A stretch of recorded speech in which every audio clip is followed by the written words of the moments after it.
So, Dr. Kim, what do we mean when we're talking about a one-sided marriage? Yeah, I think it's pretty common and probably it could vary a little bit, but basically, I think it's where you feel like your spouse, everything is about them. It's Mm, always worth spending time with their friends, we're spending time with their family for every holiday. They're the ones who make the fuss so we go on vacation where they want to go. mm, And the other spouse feels like they're doing a lot of work to make the marriage good, but they're not getting any help and it's not reciprocal and it's still very, very one-sided because everything leans toward the spouse that's driving it that way.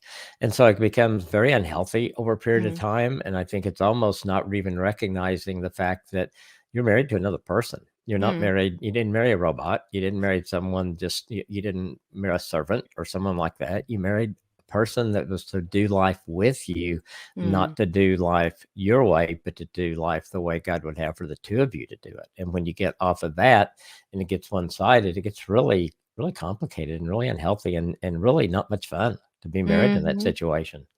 Yeah, that does not sound fun. That doesn't sound like No, a marriage even. It sounds just it's like it's like a you almost bought somebody to be with you, and they're gonna do, mhm. that kind of like when we used to watch, what's that show, Downton Abbey, and so the butler in that, I mean, he was there just to serve everybody, to make sure Yeah, they were okay, and he right. got very few perks out of that. I mean, he got a good job, sure, and he had some Sure. status, but, so it's almost gave me that's kind of the picture I got. It's like, wow, that's just really not what a spouse would do. For him in that role, great, Mm, but for the spouse, no. mhm, mhm. So, you kind of alluded to a lot of these already, but what are some other signs that you'd be in a one-sided marriage? What kind of things do you see with couples that have this? Yeah, when I see couples that come in where that situation, I think that the person who's doing all the work is tired. I mean, Mm, they are tired mentally, mhm, emotionally, physically, because and I think people go into that, and if they have kind of a servant heart, they're thinking, well, if I keep doing, they're mm, eventually gonna reciprocate. They're yeah.